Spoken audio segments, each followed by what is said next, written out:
नमस्कार, news night में आप सभी का स्वागत है। मैं हूं आपके साथ आरेंद्र। राजनीतिक जीवन में शुचिता बढ़ाने के लिए मोदी सरकार आज एक बड़ा विधेयक लेकर आई, जिसके तहत पीएम हो, सीएम हो या फिर राज्यों और केंद्र के मंत्री हो, इन जैसे तमाम पदों पर बैठे व्यक्ति को अगर गंभीर अपराध के लिए 30 दिन की हिरासत में रहना पड़ा तो उसे पद छोड़ना होगा।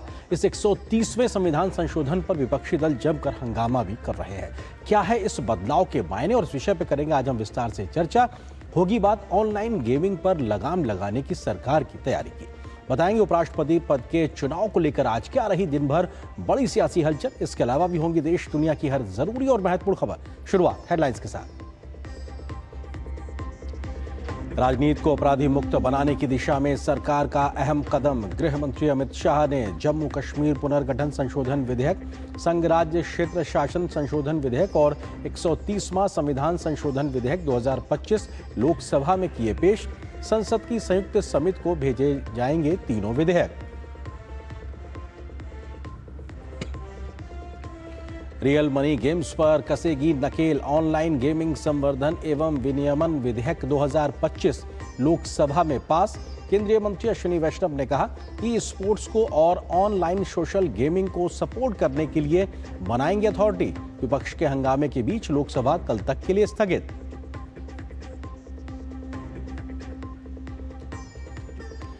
और तेज हुई उपराष्ट्रपति चुनाव की हलचल। एनडीए उम्मीदवार सीपी राधाकृष्णन ने भरा नामांकन। प्रधानमंत्री नरेंद्र मोदी समेत एनडीए के कई वरिष्ठ नेता रहे मौजूद। पर्चा भरने से पहले इंडी गठबंधन के सदस्यों ने की वी सुदर्शन रेड्डी से चर्चा।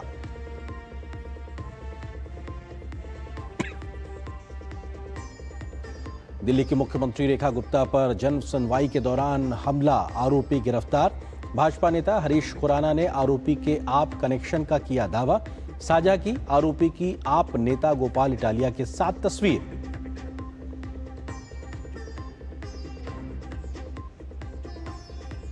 और पहाड़ से लेकर मैदान तक आसमान से बरसती आफत। मुंबई के 5 जिलों में बारिश का रेड अलर्ट जारी। हिमाचल में 25 अगस्त तक कई इलाकों में भारी बारिश का येलो अलर्ट। जनजीवन बुरी तरह अस्त व्यस्त।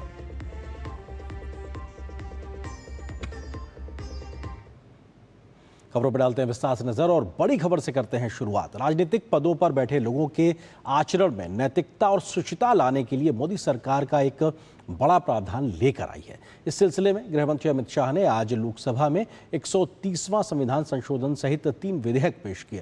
विपक्ष के जोरदार हंगामे के बीच अमित शाह ने इसे संयुक्त संसदीय समिति के पास भेजने का प्रस्ताव रखा।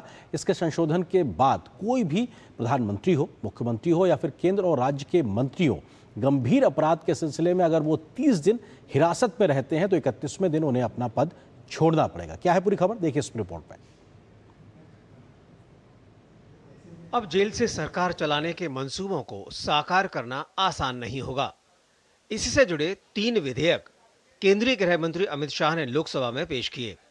इनमें संविधान का 130वां संशोधन विधेयक 2025, केंद्र शासित प्रदेश सरकार संशोधन विधेयक 2025 और जम्मू और कश्मीर पुनर्गठन संशोधन विधेयक 2025 शामिल रहे।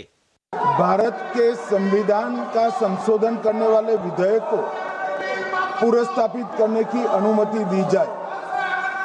महोदय, मैं प्रस्ताव करता हूं कि जम्मू कश्मीर पुनर्गठन अधिनियम 2019 का संशोधन करने वाले विधेयक को पुनर्स्थापित करने की अनुमति दी जाए। इससे पहले विपक्ष की ओर से गृह मंत्री अमित शाह द्वारा पेश किए गए विधेयक का कड़ा विरोध किया गया और कुछ सवाल भी विपक्षी सांसदों ने उठाए, जिस पर गृह मंत्री ने जवाब देते हुए कहा कि जब उन पर झूठे आरोप लगाए गए थे तो नैतिकता के आधार पर उन्होंने इस्तीफा तक दे दिया था और जब तक कोर्ट से उन्हें क्लीन चिट नहीं मिली उन्होंने कोई संवैधानिक पद ग्रहण नहीं किया था। मुझ पर झूठे आरोप लगाए तब अरेस्ट होने के पहले मैंने नैतिकता के मूल्यों का हवाला देकर इस्तीफा भी दिया और जब तक मैं कोर्ट से निर्देश नहीं हुआ कोई संविधान पद मैंने स्वीकार नहीं किया। इन विधेयकों की प्रस्तुति का उद्देश्य स्पष्ट था। यदि प्रधानमंत्री, केंद्रीय मंत्री, राज्य और केंद्र शासित प्रदेश के मुख्यमंत्री या मंत्री 5 वर्ष या उससे अधिक की सजा वाले अपराध में 30 दिन तक जेल या न्यायिक हिरासत में रहते हैं तो वे 31वें दिन अपने पद से अपने आप हटे हुए मान लिए जाएंगे या राष्ट्रपति या प्रधानमंत्री की सलाह पर उन्हें हटा दिया जाएगा। यह कानून अपराधीकरण को रोकने के लिए बड़ा और सख्त कदम है। राजनीतिक पदों पर बैठे अपराधी नेताओं का पद संभालना मुश्किल हो जाएगा। केंद्र शासित प्रदेशों की सरकारों में पारदर्शिता और जवाबदेही सुनिश्चित करना आसान होगा और वहीं जम्मू और कश्मीर प्रशासनिक ढांचे में सुधार और संवैधानिक प्रावधानों को भी यह विधेयक स्पष्ट करता है। बाद में तीनों विधेयकों को संसद की संयुक्त समिति को भेजे जाने का प्रस्ताव रखा गया, जिसे सदन में स्वीकार कर लिया गया। इस संयुक्त समिति में कुल 31 सदस्य होंगे, जिनमें 21 सदस्य लोकसभा से और 10 सदस्य राज्यसभा से होंगे। माननीय अध्यक्ष जी द्वारा नाम निर्दिष्ट किए जाने वाले इस सभा के 21 सदस्य और माननीय उपसभापति द्वारा नाम निर्दिष्ट किए जाने वाले राज्यसभा के 10 सदस्यों को मिलकर बनने वाली संयुक्त समिति को सौंपा जाए। जैसे ही विधेयक पेश किए गए, विपक्षी सांसदों ने सदन में तीखा विरोध शुरू कर दिया। अध्यक्ष महोदय, भारत का संविधान का जो मूलभूत ढांचा है वो ये कहता है कि कानून का राज होना चाहिए। ये बिल संविधान विरोधी, मूल अधिकार विरोधी, न्याय विरोधी, पुरजोर विरोध करता हूँ। कांग्रेस, टीएमसी सहित कई विपक्षी दलों के सांसदों द्वारा विधेयकों की कॉपी फाड़ने से सदन में माहौल पूरी तरीके से बदल गया। बीजेपी सांसदों ने विरोध प्रदर्शन को गुंडागर्दी करार देते हुए कहा कि इसकी जितनी निंदा की जाए उतनी कम है। उन्होंने स्पीकर को कार्रवाई करने की मांग की। जिस तरह से मतलब झगड़ा करने पे आमादा हो गए या गृहमंत्री के चेयर तक पहुंच करके जिस तरीके से किया, मतलब इसकी जितनी भर्त्सना की जाए, आज तो पूरी लोकतंत्र पे कुठाराघात है। आज लोकसभा में विपक्ष की जिस प्रकार की इंडिसिप्लिन दिखने को आई, ये बहुत ही निंदनीय है। 130वां संविधान संशोधन विधेयक भारतीय लोकतंत्र में एक नया अध्याय खोलता है, जिसमें भ्रष्टाचार और अपराध के खिलाफ सख्त कानून बनाकर सत्ता में बैठे लोगों की जवाबदेही सुनिश्चित की जाएगी। इस कानून से उम्मीद है कि राजनीति में पारदर्शिता और नैतिकता का स्तर बढ़ेगा और आम जनता का न्याय व्यवस्था पर विश्वास मजबूत होगा। नीरज सिंह और निशांत राय के साथ ऋषि कुमार, डीडी न्यूज, दिल्ली। वहीं केंद्रीय गृह मंत्री अमित शाह ने लोकसभा में 3 अहम बिल पेश किए, जिस पर विपक्ष ने जोरदार विरोध किया है। कांग्रेस नेता केसी वेणुगोपाल अमित शाह पर निजी हमला भी बोला है। इस पर अमित शाह ने जवाब देते हुए सोशल मीडिया साइट एक्स पर लिखा है कि आज सदन में कांग्रेस के नेता ने मेरे बारे में व्यक्तिगत टिप्पणी की है और उसका भी उन्होंने एक तरीके से जवाब दिया। उन्होंने कहा कि जब कांग्रेस ने मुझे पूरी तरह से फर्जी केस में फंसाया और गिरफ्तार कराया, तब मैंने इस्तीफा नहीं दिया था। तो ये एक तरीके से उन्होंने साफ तौर से कहा, कांग्रेस को याद दिलाना चाहता हूं कि मैंने गिरफ्तार होने से पहले ही इस्तीफा दे दिया था और ये एक राजनीतिक शुचिता का एक प्रकार से उदाहरण है। जमानत पर बाहर आने, अदालत से पूरी तरह निर्दोष साबित होने तक किसी भी संवैधानिक पद उन्होंने नहीं लिया। ये बात अमित शाह ने ट्वीट के माध्यम से की है। उन्होंने कहा कि फर्जी केस को अदालत ने राजनीतिक प्रतिशोध से प्रेरित कहते हुए खारिज कर दिया था, जिसका आरोप कांग्रेस के नेता लगा रहे थे। भारतीय जनता पार्टी और एनडीए हमेशा नैतिक मूल्यों के पक्षधर रहे हैं और इस प्रकार के प्रतिमान उन्होंने हमेशा स्थापित किए। इस बात का जिक्र अमित शाह ने किया। उन्होंने कहा कि लालकृष्ण आडवाणी जी ने भी सिर्फ आरोप लगने पर ही अपने पद से इस्तीफा दे दिया था और बेदाग होने के बाद ही उन्होंने किसी पद को स्वीकारा था। तो वहीं दूसरी ओर इंदिरा गांधी जी द्वारा शुरू की गई अनैतिक परंपरा को कांग्रेस पार्टी आज भी बढ़ा रही है। लालू प्रसाद यादव जी को बचाने के लिए कांग्रेस पार्टी अध्यादेश लाई थी। ये यूपीए के समय हुआ था और उस समय भी एक तरीके से इसका राहुल गांधी ने विरोध किया था। आज वही राहुल गांधी पटना के गांधी मैदान में लालू जी को गले लगा रहे हैं। तो एक तरीके से इस मुद्दे पर भी राजनीति विपक्ष कर रहा है। विपक्ष का ये दोहरा चरित्र जनता भली भांति समझ चुकी है कि किस प्रकार का दोहरा रवैया भ्रष्टाचार और तमाम मसलों पर अपना रहा है विपक्ष। पहले से स्पष्ट था कि यह बिल पार्लियामेंट की संयुक्त संसदीय समिति के समक्ष रखा जाएगा। इस बात का जिक्र भी अमित शाह ने किया। इस पर गहन चर्चा होगी, क्योंकि जब जेपीसी में यह बिल जाएगा, सभी दलों का रिप्रेजेंटेशन होगा, वहां पर इस अहम मसले पर चर्चा होगी। सभी प्रकार की शर्म और हया छोड़कर भ्रष्टाचारियों को बचाने के लिए विपक्ष कोशिश करता हुआ लामबंद होता हुआ दिखाई पड़ रहा। कांग्रेस के नेतृत्व में पूरा इंडी गठबंधन एकत्रित होकर इसका भद्दे व्यवहार के विरोध कर रहा है और एक प्रकार से लोगों को बचाने की कोशिश कर रहा है। आज विपक्ष जनता के बीच पूरी तरीके से बेनकाब हो चुका है, एक्सपोज हो चुका है। तो ये अपने आप में बड़ी बात एक तरीके से उन्होंने कही है ट्वीट के माध्यम से। तो बेहद महत्वपूर्ण अपने आप में मामला है और किस प्रकार से लगातार इसको लेकर आज राजनीति भी होती हुई दिखाई पड़ी है। और आपको बताते हैं कि इस महत्वपूर्ण संशोधन के मायने क्या हैं, कुछ तथ्यों से आपको रूबरू कराते हैं और आपको बताते हैं कि किस तरीके से बदलाव की बात की गई है। सरकार लाई है एक बड़ा संशोधन। इसके तहत 130वां संविधान संशोधन की बात की गई है। केंद्र शासित प्रदेश सरकार संशोधन विधेयक 2025 और जम्मू कश्मीर पुनर्गठन संशोधन विधेयक 2025, इन 3 परिवर्तनों को आज मौजूदा केंद्र सरकार इसको लेकर आई है। गृह मंत्री अमित शाह ने इसको लोकसभा में रखा है और वहां से अब ये जेपीसी की ओर जाएगा। क्या कुछ संशोधन के उद्देश्य हैं उसका भी जिक्र साफ तौर से होता है। इसमें कहा गया है कि जनप्रतिनिधियों से सार्वजनिक हित में काम करने की अपेक्षा होती है। मंत्रियों का चरित्र और आचरण संदेश से परे होना चाहिए, क्योंकि ये होना चाहिए। किस प्रकार की और उद्देश्य है उसका भी जिक्र किया गया। जल्दी से आपको तथ्यों से रूबरू कराते हैं। गंभीर अपराध के लिए हिरासत में मंत्री संवैधानिक नैतिकता नहीं दर्शाता। अगर इस प्रकार का कोई उदाहरण आता है तो एक संवैधानिक नैतिकता नहीं दिखाई पड़ती है बड़े ओहदे पे बैठे हुए व्यक्ति के द्वारा। हिरासत में मंत्री की मौजूदगी से लोगों का संविधान की पूरी व्यवस्था से विश्वास डोलता है, डगमगाता है। ये तमाम उद्देश्य का जिक्र इस बिल को तहत किया गया। वर्तमान में संविधान में ऐसे मंत्री को हटाने का कोई प्रावधान नहीं है, इसीलिए ऐसे मामलों में एक कानूनी ढांचा होना अनिवार्य है, जिसके लिए मौजूदा केंद्र की सरकार, मोदी सरकार इस प्रावधान को लेकर, संशोधन को लेकर आई है, ताकि ऐसी स्थिति में भी फैसला लिया जा सके कानून सम्मत तरीके से। तो ये एक उद्देश्य की बात है। क्या कुछ प्रावधान है उसका भी जिक्र करते हैं। प्रावधान ये है कि अगर 5 साल की सजा के प्रावधान वाला अपराध कोई प्रधानमंत्री हो, मुख्यमंत्री हो, केंद्र या राज्य का मंत्री हो, वो अगर करता है और उसको 30 दिन तक हिरासत में रहना पड़ता है, तो 31वें दिन एक तरीके से उसका इस्तीफा होना ही होगा, चाहे वो स्वेच्छा से दे, अन्यथा उसको उस पद से हटा हुआ मान लिया जाएगा। तो ये अपने आप में ये प्रावधान है कि गंभीर अपराध के लिए 30 दिन हिरासत में रहने के बाद 31वें दिन वो पद पे नहीं रह सकता। इस्तीफा नहीं देने पर स्वतः हटेंगे अपने पद से। प्रधानमंत्री हो, मुख्यमंत्री हो या फिर केंद्र और राज्य के मंत्री हो, वो अपने पद पर नहीं रहेंगे। लेकिन रिहाई के बाद उनके पुनर्स्थापन पर इस बिल के माध्यम से, संशोधन के माध्यम से रोक नहीं है। यह भी प्रावधान इसमें किया गया। कहां लागू होगा? केंद्र में लागू होगा, सभी राज्यों में, केंद्र शासित प्रदेशों में, जम्मू कश्मीर, इन सभी जगहों पर यह संशोधन जो है वो लागू होगा। इसके प्रावधान लागू होंगे जब ये जेपीसी के माध्यम से संसद से पास होता हुआ अपनी पूरी कानूनी प्रक्रिया को पूरा कर लेगा। उसके बाद एक तरीके से ये पास होता हुआ दिखाई पड़ेगा। तो ये बेहद महत्वपूर्ण है किस प्रकार का मौजूदा कानूनी प्रावधान क्या है। क्यों? क्योंकि मौजूदा कानूनी प्रावधान में इस प्रकार की व्यवस्था नहीं, इसलिए सरकार ये बदलाव लेकर आई है।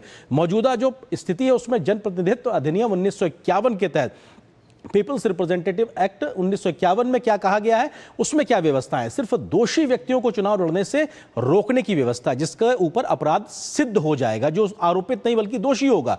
गंभीर अपराधों में आरोपी लड़ सकता है चुनाव। अगर उस पर सिर्फ मुकदमा चल रहा है तो ऐसे व्यक्ति को चुनाव लड़ने से रोका नहीं जा सकता है। मौजूदा स्थिति के आधार पर गंभीर अपराधों में दोषी को 6 वर्ष के लिए अयोग्यता का प्रावधान मौजूदा समय में है और साथ ही साथ 2 साल, कम से कम अगर 2 साल की सजा होती है, उससे ज्यादा की होती है, तो उस व्यक्ति की, अगर वो सांसद या विधायक है तो उसकी सदस्यता जाएगी और अगले 6 वर्षों के लिए उसके अयोग्यता हो जाएगी। तो ये मौजूदा प्रावधान है। लेकिन पद पे बैठा हुआ व्यक्ति अगर जेल चला जाता है, हिरासत में रहता है, लंबे समय तक वो वहां से ही व्यवस्थाएं चला सके, तो ये अपने आप में मौजूदा वक्त में ऐसा कोई प्रावधान नहीं है। इसीलिए मोदी सरकार इस प्रकार के बदलाव को लेकर आई। इस विषय पर हम करेंगे आगे चर्चा। फिलहाल एक छोटे से ब्रेक के लिए रुकते हैं।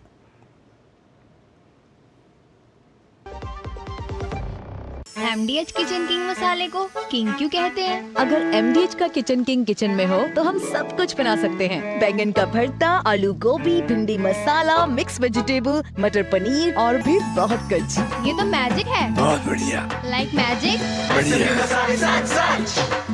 MDH. Do you feel conscious while smiling? Say goodbye to your worries because an orthodontist can help you feel confident. Be it a child, a teenager or even a working professional, braces and aligners can help you get that stunning smile. Consult your nearest orthodontist. To learn more, visit the Indian Orthodontic Society's website, bracesspecialists.com.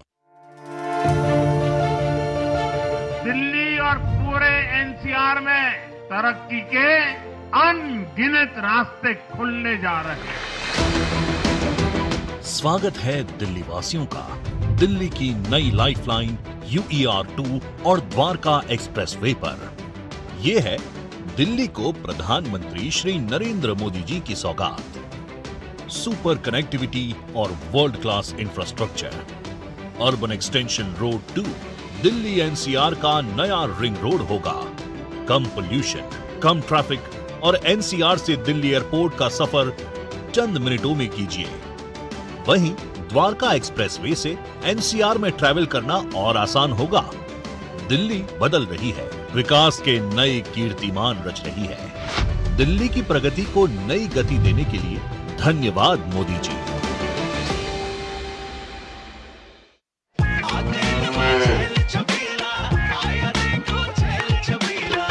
एक कपिला। अरे भाई सब एक ही जैसा होता है। ये लो साधारण पशु आहार।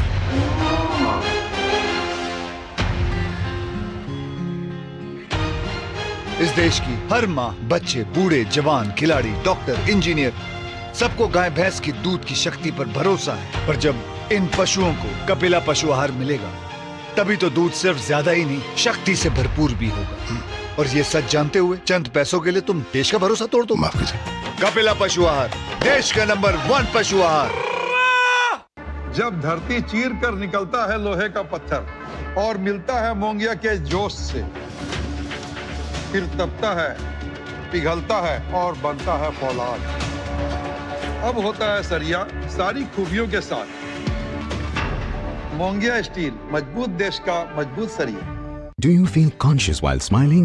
Say goodbye to your worries because an orthodontist can help you feel confident. Be it a child, a teenager, or even a working professional, braces and aligners can help you get that stunning smile. Consult your nearest orthodontist. To learn more, visit the Indian Orthodontic Society's website, bracesspecialists.com.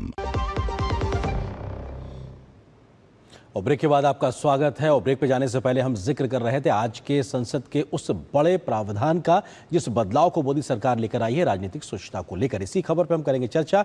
इससे जुड़ा है आज का हमारा विशेष 130वां संशोधन, राजनीतिक स्वच्छता की शुरुआत, क्योंकि ये बड़े बदलाव के वाहक के तौर पर है। और इस समय इस खबर पे बात करने के लिए वरिष्ठ पत्रकार और संपादक पांचजन्य हितेश शंकर जी इस वक्त हमारे साथ स्टूडियो मौजूद। सर स्वागत है हमारे साथ जुड़ने के लिए। बड़ा सवाल यही क्योंकि क्यों इसकी इतनी जरूरत थी, जिसको लेकर पक्ष विपक्ष में भले ही हंगामा मचा हुआ, लेकिन मौजूदा वक्त में इस प्रकार के बदलाव संशोधन की जरूरत क्यों है? अरेंद्र जी, ऐसा है कि बात करना, बड़ी बड़ी बात करना, मगर उसे जमीन पर उतारने में अचकचाना, ये दोहरापन आज सदन में हमने देखा है। और मैं जब देख रहा था इस समय विपक्षी बेंच की तरफ, तो मुझे मनमोहन सिंह याद आ रहे थे, मुझे केजरीवाल भी याद आ रहे थे।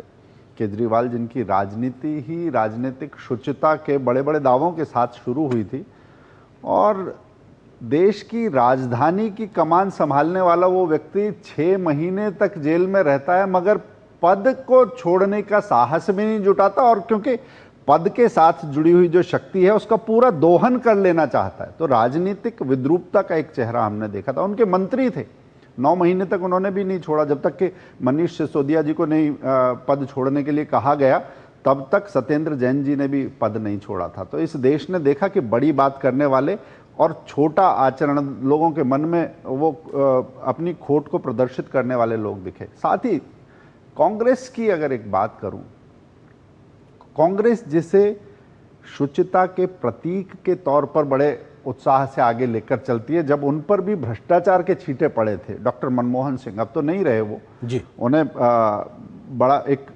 साफ सुथरी छवि के साथ कांग्रेस प्रस्तुत करती है। उन्हीं डॉक्टर मनमोहन सिंह ने कहा था, सीजर की पत्नी तक को संदेह से परे होना चाहिए। यानी शक की गुंजाइश भी सार्वजनिक जीवन में नहीं आनी चाहिए, ऐसी बात का डंका कांग्रेस की तरफ से पीटा गया था। उसके सार्वजनिक शुचिता के जो प्रतीक थे वो इस बात का दम भरते थे।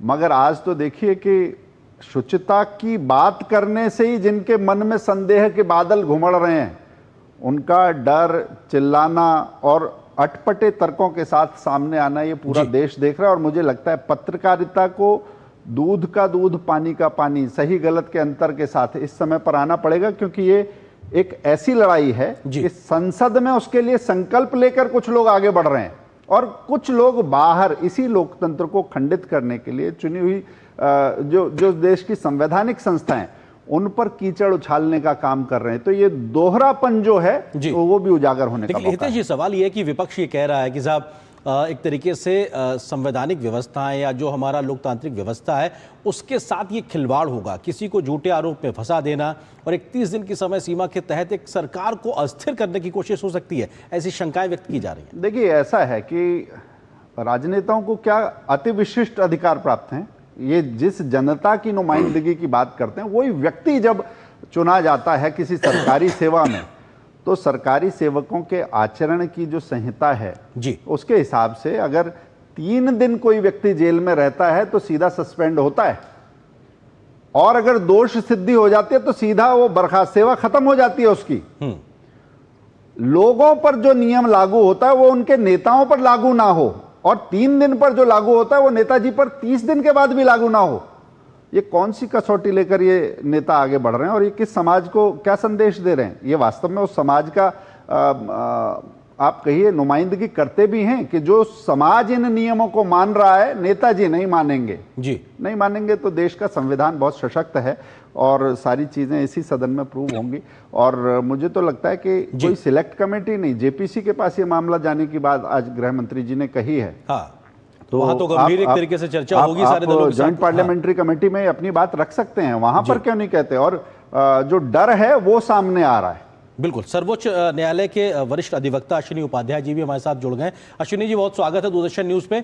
सवाल यही है कि जो सरकार आज बदलाव लेकर आई है, मौजूदा वक्त में इस प्रकार के प्रावधान नहीं है कि अगर ऐसे ओहदों पे बैठा हुआ व्यक्ति जेल में रहता है, हिरासत में रहता है, या इस प्रकार से वो सरकार चलाने की या अपने पद पे बने रहने की व्यवस्था करता है, मौजूदा समय में क्या व्यवस्थाएं, कानून, नियम हैं और क्यों उसके चलते आज इस बदलाव की जरूरत है? आपके कानूनी समझ इस पे क्या प्रकाश डालते हैं आप? देखिए, मेरे लिए आज बहुत खुशी का दिन है, क्योंकि महाराष्ट्र के मंत्री थे नवाब मलिक, और कई महीने वो जेल में रहे। मैंने PIL फाइल किया तो उस समय माननीय सुप्रीम कोर्ट ने हाथ खड़े कर दिए। उन्होंने कहा कि भाई ऐसा कोई कानून नहीं है कि हम उनको मंत्री पद से इस्तीफा देने के लिए कह सके। उसके बाद सत्येंद्र जैन कई महीने जेल में रहे, मंत्री पद पे बने रहे। फिर मैंने PIL फाइल किया। उस समय भी माननीय कोर्ट का यही कहना था कि चूंकि संविधान में ऐसी कोई व्यवस्था नहीं है, रिप्रेजेंटेशन ऑफ पीपल एक्ट में ऐसी कोई व्यवस्था नहीं है, तो हम इसको कुछ नहीं कर सकते।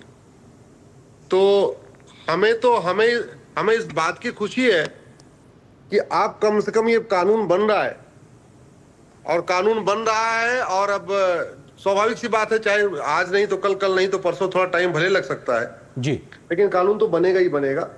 राजनीति का शुद्धिकरण करने के लिए ये बहुत ही आवश्यक है, बहुत ही आवश्यक है। अश्विनी जी, क्या कानून से राजनीतिक शुचिता, शुद्धिकरण हो पाएगा? क्या वो किस तरह से बदलाव होगा फिर? ऐसे देखिए, बहुत सीधी सी बात है, इलेक्शन रिफॉर्म पे इसके पहले कभी काम हुआ नहीं है। 2-4 जजमेंट आए सुप्रीम कोर्ट के, उसके बाद से ज्यादा काम हुआ नहीं है।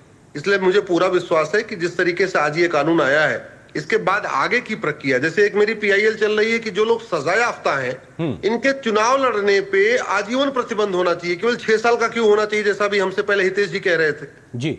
ऐसे ही एक और मेरी PIL है जिसमें मैंने मांग किया है, और माननीय सुप्रीम कोर्ट में चल भी रहा है, कि जो आदमी सजा याफ्ता है वो चुनाव तो नहीं लड़ सकता, लेकिन वो पार्टी बना के पार्टी अध्यक्ष बन सकता है और दूसरों को चुनाव लड़वा सकता है।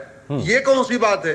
तो कम से कम जो कन्विक्टेड आदमी है, सजा याफ्ता है, उनके चुनाव लड़ने, पार्टी बनाने, पार्टी पदाधिकारी बनने पे आजीवन प्रतिबंध होना चाहिए।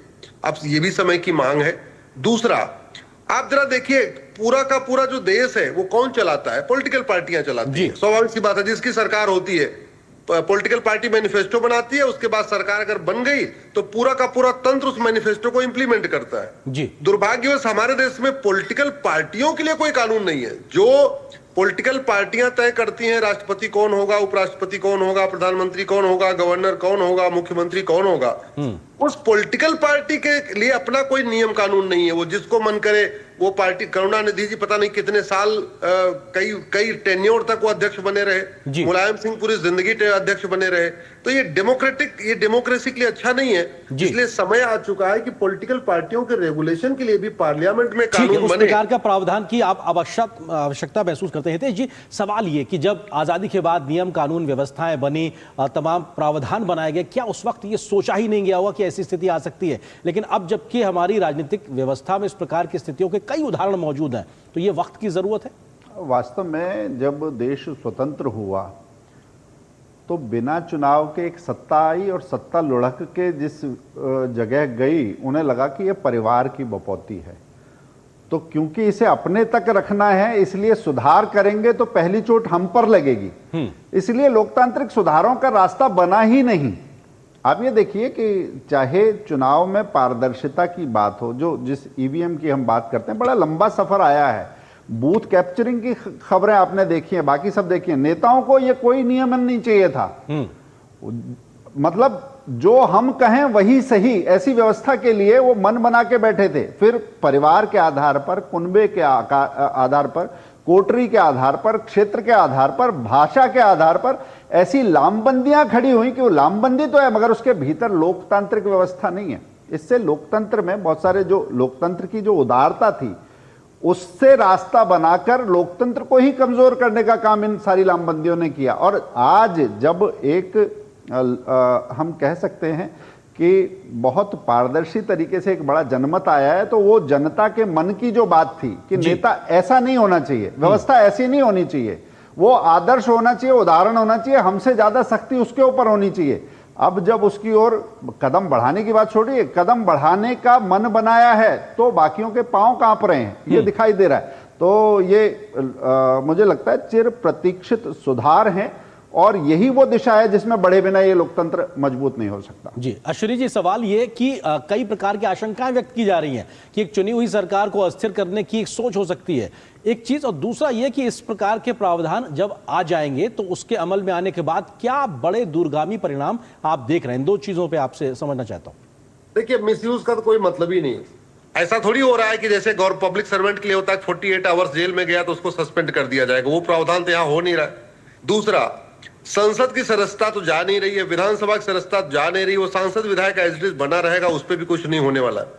तीसरी बात, स्वाभाविक सी बात, आज आपकी गिरफ्तारी हुई, कल आप बेल अप्लाई कर देते हैं।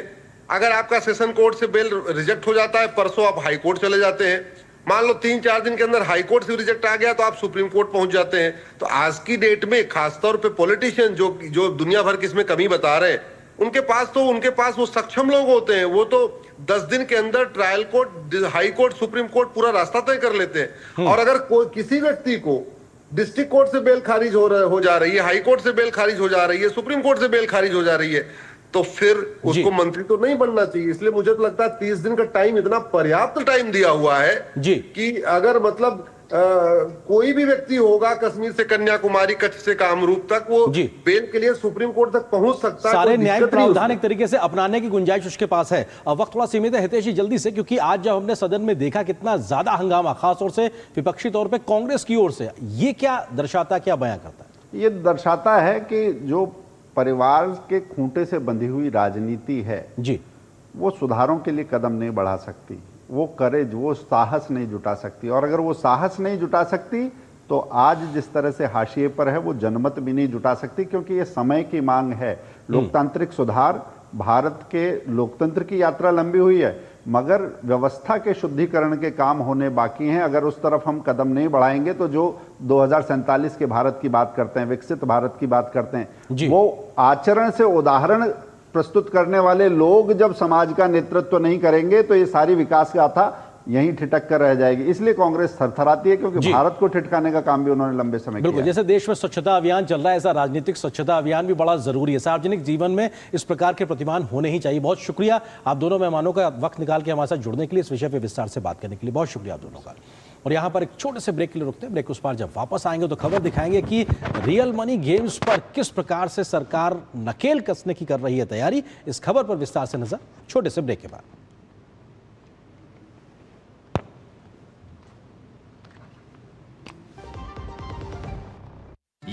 दाने खजाने हैं स्वाद के। नागौर की इसी बेहतरीन सरसों से निकलता है MDH कच्ची घानी सरसों का तेल। सिर्फ झांझ ही नहीं, स्वाद भी। मिले असली सरसों के तेल का मजा। स्वाद में दम, लगे कम, सेहतमंद। MDH कच्ची घानी सरसों का तेल। हरदम तैयार है, बिल्कुल तैयार है। हरदम तैयार है, बिल्कुल तैयार है। जी जाने से तैयार है, इसीलिए तो हम लहरों के पहरेदार हैं।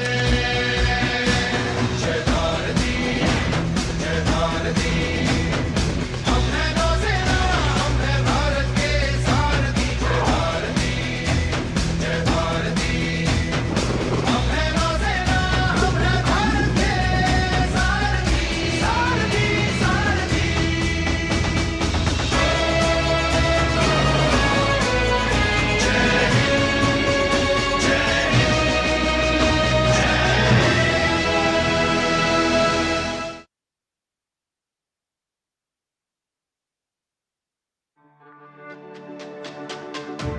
मेरी पसंद, मेरी पसंद, मेरी पसंद, मेरी पसंद।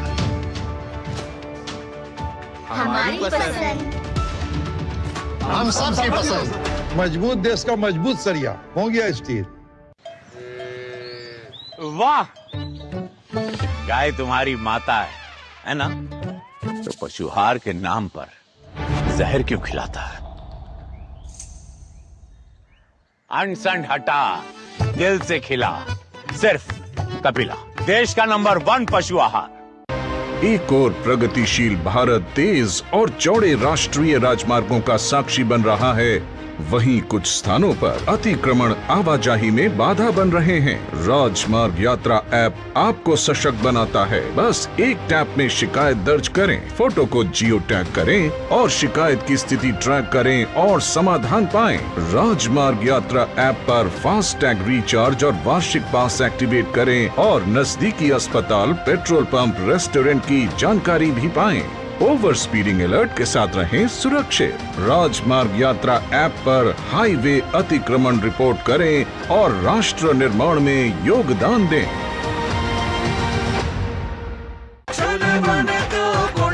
गोल्डी छोले मसाले, जहाँ जाएं रिश्ते बनाएं। गोल्डी लाए हैं फ्रेश लॉक टेक्नोलॉजी, जो रखे मसालों को हर समय फ्रेश। और बात करते हैं आज की एक और बड़ी खबर की। लोकसभा ने आज ऑनलाइन गेमिंग संवर्धन और विनियमन विधेयक पारित हो गया है। इसका मकसद ऑनलाइन गेम्स की लत, धन शोधन और वित्तीय धोखाधड़ी की बढ़ती घटनाओं पर अंकुश लगाना है। सरकार ने कहा है कि ऑनलाइन गेमिंग के कारण मनी लॉन्ड्रिंग और टेरर सपोर्ट भी होता हुआ दिखाई पड़ रहा है। इसलिए ऑनलाइन गेमिंग का रेगुलेशन, ई स्पोर्ट्स, शैक्षिक और सामाजिक गेमिंग को बढ़ावा देना, नियामक प्राधिकरण का गठन और डिजिटल प्रौद्योगिकी का जिम्मेदारीपूर्ण तरीके से उपयोग सुनिश्चित करने जैसे प्रावधान इस प्रकार के विधेयक में किए गए हैं। लोकसभा में बुधवार को ऑनलाइन गेमिंग संवर्धन और विनियम विधेयक पारित हो गया। केंद्रीय मंत्री अश्विनी वैष्णव ने ये विधेयक पटल पर रखा था, जिसके बाद बहुमत से इसे पारित कर दिया गया। इसका मकसद इन गेम्स की लत, धन शोधन और वित्तीय धोखाधड़ी की बढ़ती घटनाओं पर अंकुश लगाना है। बिल ऑनलाइन मनी गेम्स से संबंधित विज्ञापनों पर प्रतिबंध लगाने के साथ साथ बैंकों और वित्तीय संस्थानों को ऐसे किसी भी गेम के लिए धन की सुविधा प्रदान करने या स्थानांतरित करने से रोकता है। इस बिल में 2 भाग है। 3 सेगमेंट में से 2 सेगमेंट को सरकार प्रमोट करना चाहती है, ई स्पोर्ट्स को, ऑनलाइन सोशल गेमिंग को। उसके लिए अथॉरिटी बनाएंगे, गेम मेकर्स को सहायता देंगे, स्कीम करेंगे। लेकिन माननीय अध्यक्ष जी, जब समाज के बारे में, मध्यम वर्गीय परिवारों के बारे में और इंडस्ट्री के एक सेगमेंट के बारे में, जब समाज के बारे में और सरकार के रेवेन्यू के बारे में चिंता करनी होती है, इन दोनों के बीच में माननीय प्रधानमंत्री श्री नरेंद्र मोदी जी ने हमेशा मध्यम वर्ग के परिवार को ही चुना है, हमेशा समाज के बेनिफिट को ही चुना है। बिल के पारित होने से पहले इस पर चर्चा करते हुए अश्विनी वैष्णव ने कहा कि कई ऐसे परिवार हैं जिनकी जिंदगी भर की बचत इस ऑनलाइन गेमिंग में उड़ जाती है। इससे कई परिवार बर्बाद हुए हैं, तो आत्महत्याओं के मामले भी सामने आए हैं। अश्विनी वैष्णव ने आगे कहा कि अब स्पष्ट हो चुका है कि ऑनलाइन गेमिंग के कारण मनी लॉन्ड्रिंग और ट्रेड सपोर्ट भी हो रहा है। केंद्रीय मंत्री अश्विनी वैष्णव ने बताया कि ऑनलाइन गेमिंग का रेगुलेशन, ई स्पोर्ट्स, शैक्षिक और सामाजिक गेमिंग को बढ़ावा देना, नियामक प्राधिकरण का गठन और डिजिटल प्रौद्योगिकियों का जिम्मेदारीपूर्ण उपयोग सुनिश्चित करने जैसे प्रावधान इस विधेयक में शामिल किए गए हैं। वर्ल्ड हेल्थ ऑर्गेनाइजेशन ने अपनी रिपोर्ट में स्पष्ट कहा है कि association between online money games and compulsive behaviour, psychological distress, financial hardship, disruption of family life, उन्होंने इसको ऑनलाइन गेमिंग का डिसऑर्डर एक नया घोषित किया है। ऑनलाइन गेमिंग संवर्धन और विनियम विधेयक को काफी खास माना जा रहा है। इसके तहत ई स्पोर्ट्स, शैक्षणिक और सोशल गेम्स को बढ़ावा दिया जाएगा। भारत वैश्विक गेमिंग हब बनेगा। स्पोर्ट्स मंत्रालय गाइडलाइंस बनाएगा। ट्रेनिंग अकादमी व रिसर्च सेंटर स्थापित होंगे। सोशल व एजुकेशनल गेम्स को बढ़ावा दिया जाएगा। इंडियन वैल्यूज से जुड़े गेम्स को समर्थन दिया जाएगा। ऑनलाइन मनी गेम्स पर पूर्ण प्रतिबंध और बेटिंग, जुए पर भी बैन होगा। विज्ञापन और प्रचार पर भी सख्त रोक होगी, जबकि बैंकों को फंड ट्रांसफर करने पर रोक लगाने गैरकानूनी गेमिंग प्लेटफॉर्म ब्लॉक होंगे। कानून तोड़ने पर 3 साल की जेल, 1 करोड़ रुपए तक जुर्माना का प्रावधान है। राष्ट्रीय ऑनलाइन गेमिंग प्राधिकरण का गठन किया जाएगा। गेम कैटेगरीकरण और रजिस्ट्रेशन की व्यवस्था होगी। शिकायत निवारण और गाइडलाइंस अथॉरिटी जारी करेगी। कंपनियों व अफसरों पर भी कार्रवाई होगी। जांच एजेंसियों को तलाशी व गिरफ्तारी का अधिकार होगा। क्रिएटिव इकोनॉमी को बढ़ावा मिलेगा। युवाओं को नई डिजिटल स्किल्स मिलेगी, जिससे परिवारों का आर्थिक व मानसिक नुकसान से बचाव होगा। सरकार की इस विधेयक के जरिए युवाओं को online real money gaming app के चंगुल से बचाने की कोशिश है, जो भ्रामक तरीकों से इसमें फंस जाते हैं और इससे पूरा परिवार आर्थिक तंगी की ओर चला जाता है। Bureau report, DD news. और उधर राज्यसभा में भारतीय प्रबंधन संस्थान संशोधन विधेयक पर चर्चा का जवाब देते हुए केंद्रीय शिक्षा मंत्री धर्मेंद्र प्रधान ने कांग्रेस सरकारों पर पूर्व में असम सहित पूर्वोत्तर राज्यों की अनदेखी का आरोप लगाया। उन्होंने गुवाहाटी में भारतीय प्रबंधन संस्थान को असम के लोगों की आकांक्षा बताया। उन्होंने बताया कि केंद्र सरकार के प्रयास से असम में अनेक शैक्षिक संस्थान खोले जा चुके हैं। इस बिल के पारित होने के साथ ही गुवाहाटी में भारतीय प्रबंधन संस्थान खोलने का मार्ग भी प्रशस्त हो गया है।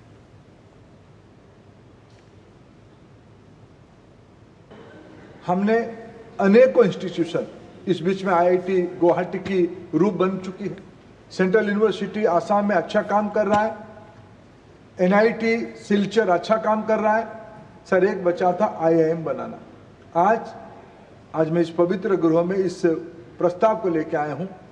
इस बिल को उपस्थापित कर रहा हूं, जिसको लोकसभा ने पारित किया है कि आप इसको अनुमति दे।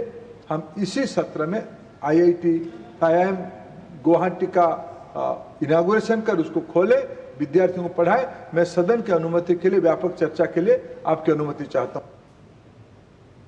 और यहाँ पर एक और छोटे से ब्रेक के लिए रुकते हैं। ब्रेक के उस पार वापस आएंगे तो खबर दिखाएंगे कि दिल्ली की मुख्यमंत्री रेखा गुप्ता पर हमले करने वाले का क्या है आम आदमी पार्टी का कनेक्शन। इस खबर पर विस्तार से नजर छोटे से ब्रेक के बाद।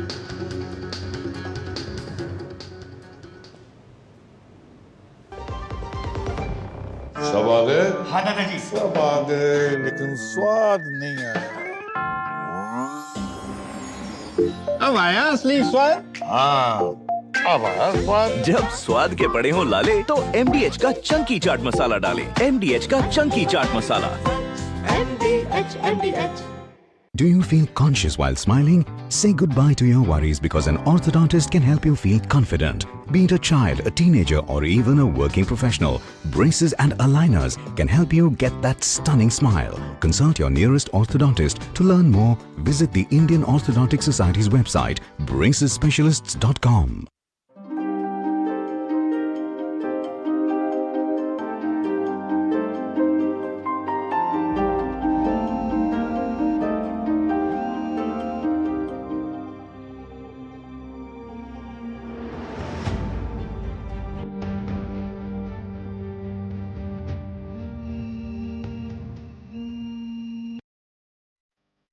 हेलो, मनोज जी बोल रहे हैं? जी बोल रहा हूँ। आपकी एडल्ट वीडियो कॉल की रिकॉर्डिंग आई है हमारे पास। अब क्यों किसी भी वक्त आपकी फैमिली में आपकी वाइफ और बच्चों के पास पहुंच सकते। अगर आप चाहते हैं कि ऐसा ना हो तो 50,000 रुपए आपको अभी ट्रांसफर कर दें।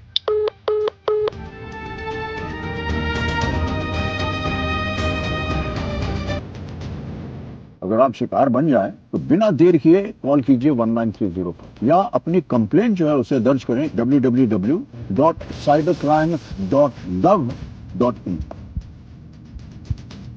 LIC लाया है unit linked insurance plan index plus. जीवन बीमा पाइए और निफ्टी स्टॉक्स के साथ अपने मार्केट रिटर्न्स को तेजी से बढ़ाइए। इस अट्रैक्टिव कॉम्बिनेशन के साथ अपना कल सुरक्षित कीजिए। सिर्फ 2,500 रुपए मंथली प्रीमियम से शुरुआत कीजिए। आज ही LICindia.in पर जाएं। मेरी पसंद। मेरी पसंद। मेरी पसंद। मेरी पसंद। हमारी पसंद। हम सबकी पसंद। मजबूत देश का मजबूत सरिया हो गया स्टील।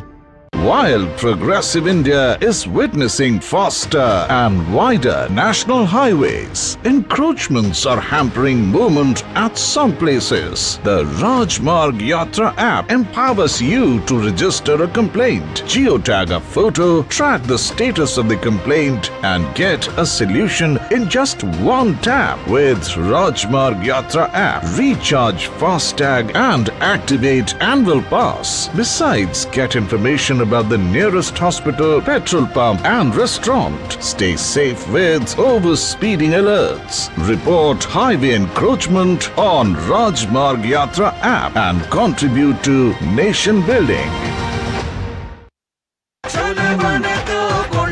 गोल्डी छोले मसाले, जहाँ जाएं रिश्ते बनाएं। गोल्डी लाए हैं फ्रेश लॉक टेक्नोलॉजी जो रखे मसालों को हर समय फ्रेश।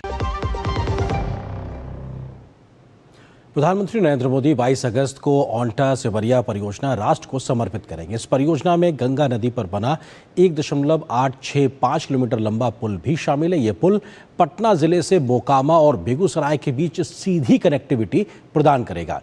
आम आदमी से लेकर उद्योगपति सभी इस पुल को लेकर बेहद उत्साहित हैं। सबका कहना है कि इस पुल के शुरू हो जाने से बिहार और भी तेजी के साथ विकास की राह पर आगे बढ़ जाएगा।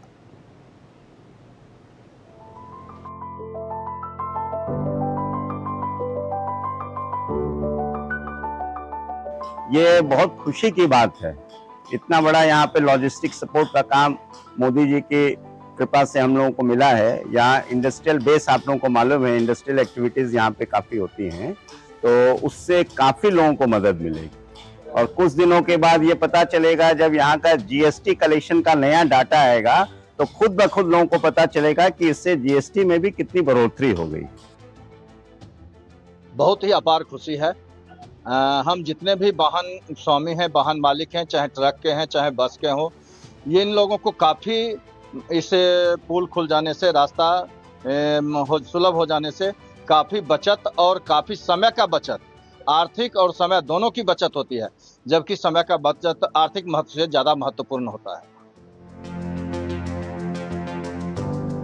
सेम डे हमारा माल कंसाइनमेंट वहाँ पटना में लोड होकर सेम डे यहाँ आ जाता है और भाड़े में भी कमी हुई है। इससे हम लोगों को बहुत फायदा है। दूसरा, हम लोग जब हवाई अड्डा वगैरह जाते हैं तो पहले हम लोगों को 4 घंटा 3.5 घंटा लगता था, अब 2 घंटा 2.25 घंटे में अब हम लोग वहाँ पहुँच जाते हैं। इसलिए ये मोदी जी का बहुत अच्छा ये काम किया है उन्होंने।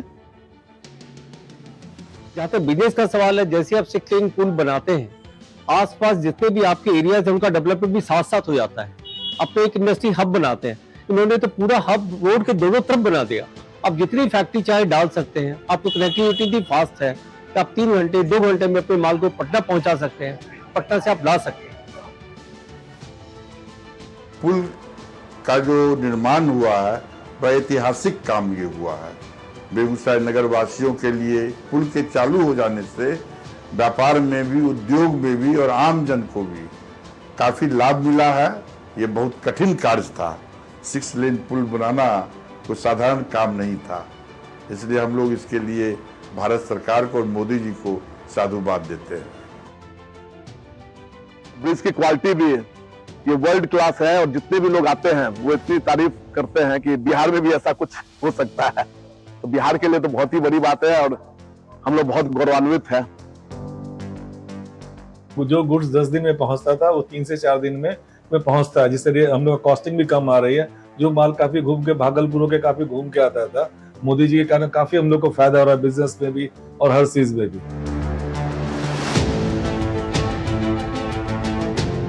ड्यूरेशन काफी बचने से हम लोगों का कॉस्टिंग एंड एफिशिएंसी बिजनेस का बहुत बढ़ गया है। All thanks to Modi ji, जिनके प्रयास के कारण आज हम लोग का व्यवसाय बढ़ रहा है। ये पुल वाकई बेगूसराय के उद्योग के लिए, बेगूसराय के लोगों के लिए एक वरदान है। इस पुल के बनने के पहले इतनी दिक्कतें होती थी ट्रक्स के मूवमेंट में, हम लोगों का माल जो भी जाता था पटना की तरफ भी काफ़ी घूम के जाना पड़ता था। अब हम लोग को उम्मीद है कि इससे हम लोगों का व्यापार भी बढ़ेगा।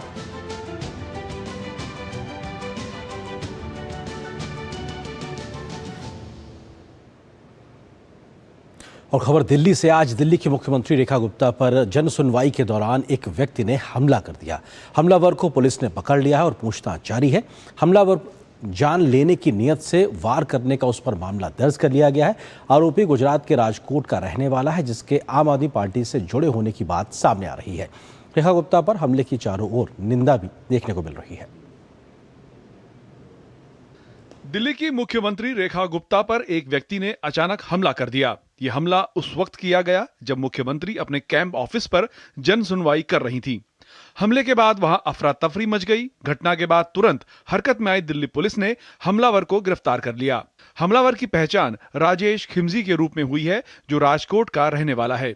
हमला करने वाले शख्स का सीसीटीवी फुटेज सामने आया है। ये फुटेज सीएम आवास के बाहर का है। इस फुटेज में आरोपी सीएम आवास का रेकी करता दिख रहा है। मुख्यमंत्री रेखा गुप्ता पर हुए हमले को लेकर दिल्ली पुलिस ने 3 धाराओं के तहत एफआईआर दर्ज की है।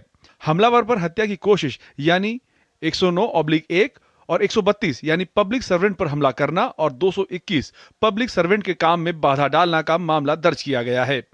पुलिस ने बताया है कि आरोपी के पास कोई शिकायती पत्र नहीं मिला है। उसके पास से केवल जन सुनवाई की पर्ची मिली है। आरोपी हमले का जो कारण बता रहा है उस पर पुलिस को यकीन नहीं है। पुलिस हमलावर को रिमांड में लेकर पूछताछ करेगी। हमले को लेकर मुख्यमंत्री ने एक्स पर लिखा है, आज सुबह जनसुनवाई के दौरान मेरे ऊपर हुआ हमला केवल मेरे ऊपर नहीं बल्कि दिल्ली की सेवा और जनता की भलाई के हमारे संकल्प पर किया गया एक कायराना प्रयास है। स्वाभाविक है कि इस हमले के बाद मैं सदमे में थी, परंतु अब बेहतर महसूस कर रही हूं। मैं अपने सभी शुभ चिंतकों से निवेदन करती हूं कि कृपया मुझसे मिलने के लिए परेशान न हो। मैं बहुत जल्द ही आपके बीच काम करती हुई दिखाई दूंगी। ऐसे हमले मेरे हौसले और जनता की सेवा के संकल्प को कभी तोड़ नहीं सकते। इस बीच भाजपा विधायक हरीश खुराना ने आरोपी के आम आदमी पार्टी कनेक्शन का दावा किया है। सोशल मीडिया प्लेटफॉर्म एक्स पर अरविंद केजरीवाल के करीबी गोपाल इटालिया के साथ आरोपी की तस्वीर साझा करते हुए हरीश खुराना ने लिखा है, जिसका शक था वही हुआ। हमले का कनेक्शन आम आदमी पार्टी से जुड़ता है, ऐसा साफ नजर आ रहा है। केजरीवाल जी प्लीज एक्सप्लेन, ये रिश्ता क्या कहलाता है। रेखा गुप्ता पर हुए हमले को भाजपा ने बेहद कायराना और शर्मनाक बताया है और मामले में कड़ी कार्रवाई की मांग की है। मुख्यमंत्री की हालत अभी स्थिर है, डॉक्टर्स उनको देख चुके हैं। सदमा जरूर लगा है जिससे उनको थोड़ी चिंता हुई है, लेकिन हमने मुख्यमंत्री से मैं मिलकर आया हूँ और उस बहन को, मजबूत महिला है वो जानती हैं कि उनकी कमिटमेंट दिल्ली के लिए है। कभी नहीं देखा इस प्रकार का हमला किसी भी व्यक्ति पर, और एक महिला मुख्यमंत्री जो कि रात दिन केवल दिल्ली की सेवा में लगी हैं। इस व्यक्ति ने पहले रेकी की है, वीडियोस बनाए हैं और उसके बाद साजिश करके पूरी तरह, और ये अकेला नहीं हो सकता, ये व्यक्ति डेफिनेटली इसके साथ और लोग शामिल हैं जिसकी जांच दिल्ली पुलिस कर रही है। माननीय मुख्यमंत्री जी के ऊपर जन सुनवाई के दौरान जो हमला किया गया, मैं इसकी कड़े शब्दों में निंदा करता हूं। माननीय मुख्यमंत्री जी दिल्ली की रात दिन चिंता करती हैं और यही विरोधियों की साजिशें हैं। बहुत ही कायरतापूर्ण और शर्मसार करने वाला हमला आज हुआ है हमारी आदरणीय मुख्यमंत्री श्रीमती रेखा गुप्ता जी पे। किसी भी प्रकार का इस प्रकार का अटैक उनके कार्य में अवरोध नहीं डालेगा। वहीं विपक्ष इस मामले में राजनीति करने से नहीं चूक रहा। जहां कांग्रेस सांसद प्रमोद तिवारी हमले को महिला सुरक्षा से जोड़कर सुरक्षा व्यवस्था पर सवाल उठा रहे हैं, वहीं आम आदमी पार्टी के दिल्ली के अध्यक्ष सौरभ भारद्वाज ने अरविंद केजरीवाल पर हुए हमले की याद दिलाते हुए मामले को राजनीतिक रंग देने की कोशिश की है। Bureau report, DD news. और यहां पर एक और छोटे से ब्रेक के लिए रुकते हैं।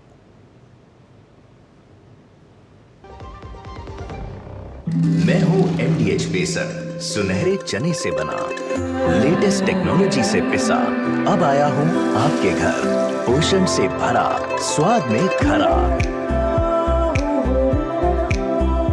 बीकानेरी चने की दाल से बना सर्वश्रेष्ठ बेसन, MDH बेसन। 4-5 दिनों से तेज बुखार है, सिर, शरीर के जोड़ों और आंखों के पीछे दर्द भी हो रहा है।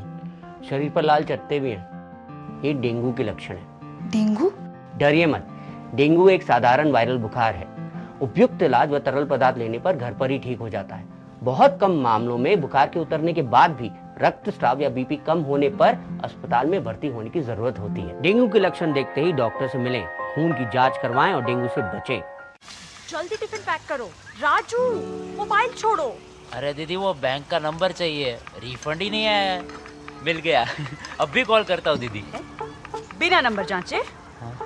अक्सर जालसाज बैंक की नकली वेबसाइट और फर्जी नंबर से पैसों की धोखाधड़ी करते हैं। तो फिर सही नंबर? बैंक की ऑफिशियल वेबसाइट या तो कार्ड। आपने तो बचा लिया दीदी। काम से नहीं। RBI कहता है, सही वित्तीय बर्ताव करे आपका बचाव।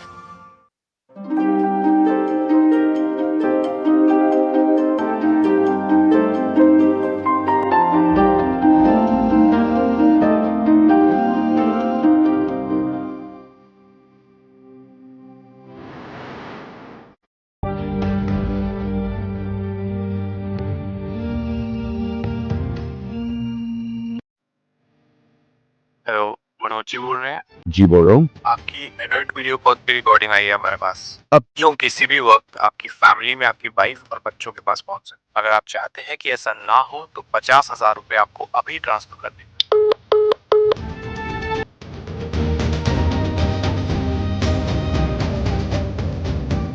अगर आप शिकार बन जाएं तो बिना देर किए कॉल कीजिए 1930 पर या अपनी कंप्लेंट जो है उसे दर्ज करें www.cybercrime.gov.in। इस देश की हर माँ, बच्चे, बूढ़े, जवान, खिलाड़ी, डॉक्टर, इंजीनियर, सबको गाय भैंस की दूध की शक्ति पर भरोसा है। पर जब इन पशुओं को कपिला पशु आहार मिलेगा तभी तो दूध सिर्फ ज्यादा ही नहीं, शक्ति से भरपूर भी होगा। कपिला पशु आहार, देश का नंबर 1 पशु आहार।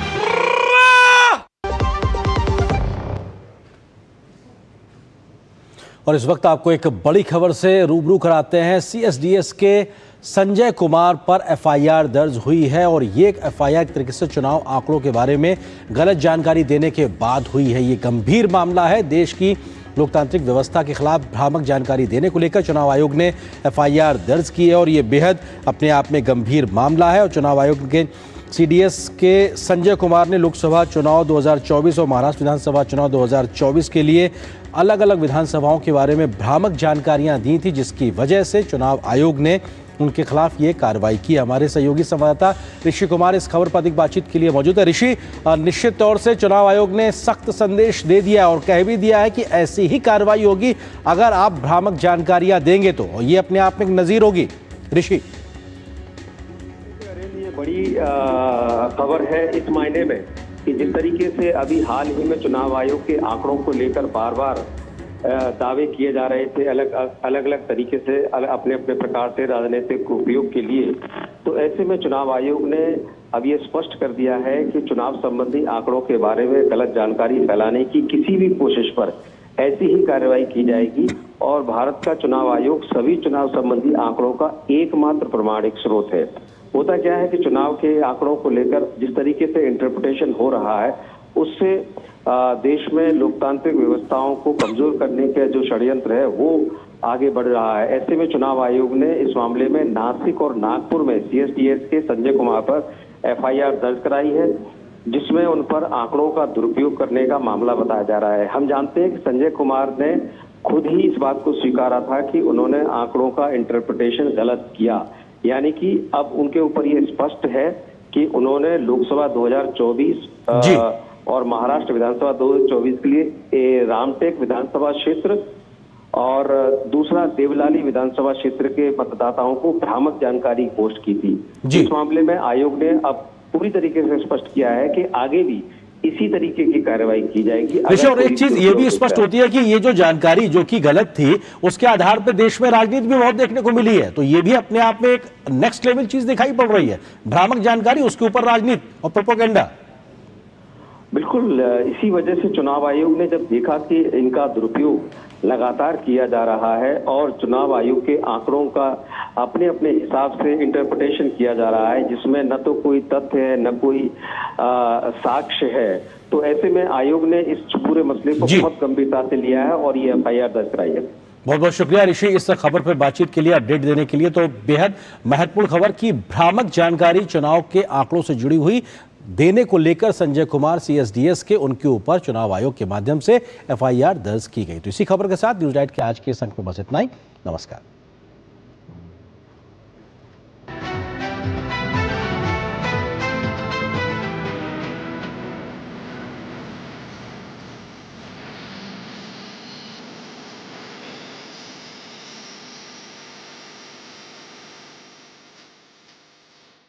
न्यूज नाइट के प्रायोजक थे LIC, हर पल आपके साथ।